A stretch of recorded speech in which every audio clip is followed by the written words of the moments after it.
Изключително важна тема имаме днес на дневен ред, а именно нашето отношение към творението и събитията в него. Нашето отношение и подход, в частност всички трудности, с които се срещаме.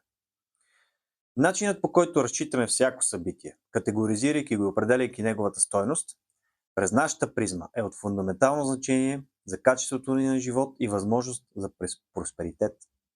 Запомнете това много добре. Сега нека се насочим директно към онзи диапазон на вълните в живота ни, който, намирайки се в ниска точка, обикновено определяме като проблем. Какво би се случило, ако заменим думата проблем с думата ситуация? Обикновено думата проблем е негативна и веднага натиска емоционални бутони в нас, които провокират чувство на страх и безпокойство. От друга страна, думата ситуация е неутрална такава, което е добре. По-добре звучи имаме ситуация, отколкото имаме проблем.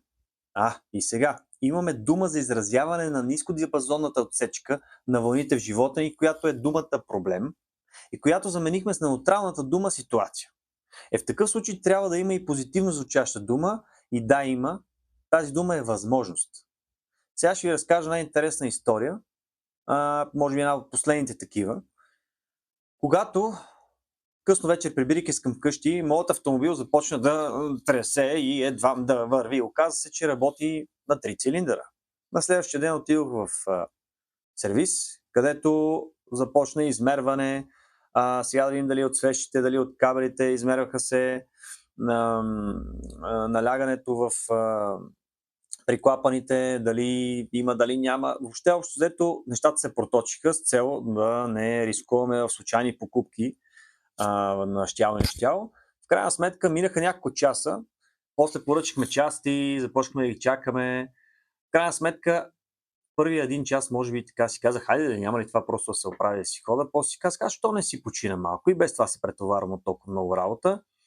Седнах си в колата, опънах си назад облегалката, затворих си очите, починах си много добре, после отидох, купих обяд на всички, капнахме, почувствах се супер добре. Сам си наложих, че всичко в живота се случва с хубава идея и причина и винаги има някаква възможност.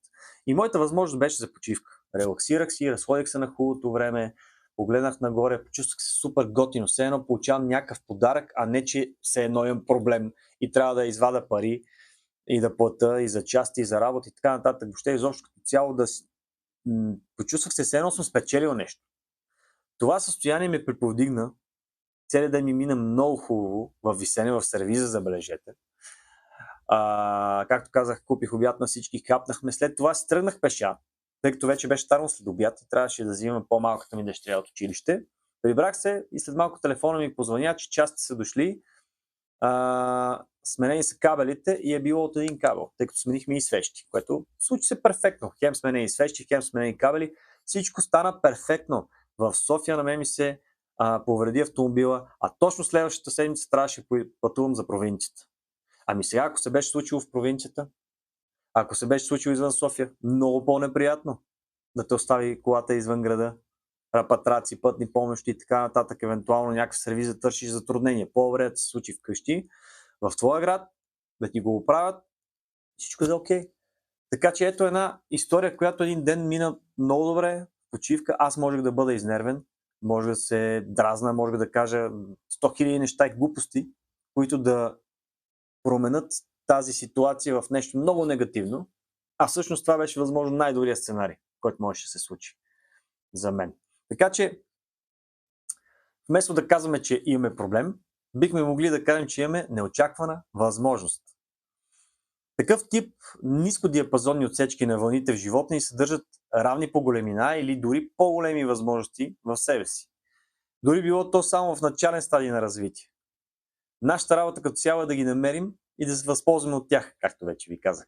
Затова казвам, че призмата ни на възприемане на околния свят и отношението ни към всичко играе ключова роля в това как ще изиграем картите в нашия живот. Това да намираш ползата и позитивното във всяка възможна ситуация, начин на мислене и едни от най-успешните хора в света обикновено. И тук ще добавя, че всичко, което се случва в живота ни, се случва за наше добро, за нашето израстване, за нашата еволюция. За това може да изгледа, че е негативно, но в ядрото на своята същност това събитие или ситуация са с добро. В смисъла на развитието ни и може да се използват като трамплин в нашето израстване като същност. Значи, не знам, как вие виждате на всичко това, но разбира се, това да успяваш да поемаш контрол над ума и емоциите си от ключово значение. Значи, трябва правилно да се подбират думите във всяка една ситуация. Дори на подсъзнателно ниво няма да безпокоим ума си и тялото си по този начин, а точно обратното. След време нашето тяло и ум ще бъдат научени, че съществуват само ситуации и възможности. Също така причинно-следствени събития, но в никакъв случай просто проблеми и случайности. Случайностите не съществуват. Спирайки да определяме определени думи, спираме и тяхното влияние над нас. За да се случи това, необходим в началото много зорък контрол и редакция на самите нас. В момента, в който кажете случайно, просто се поправете. След всяка поправка ще има резултат, докато накрая ще спрете тотално да използвате тази дума или такъв тип думи. Също и с думата проблем. Спирайки да използвате, ще стоите, така ще усетите огромна промяна в себе си към по-спокоен и положителен прочит в целия ви живот.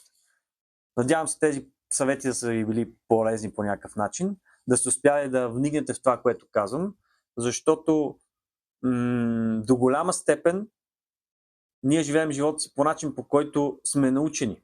И по-скоро сме научени в детството си. Случва се А, значи последствието е Б. Случва се Б, значи последствието е В. Случва се чакай малко. Не работят така нещата.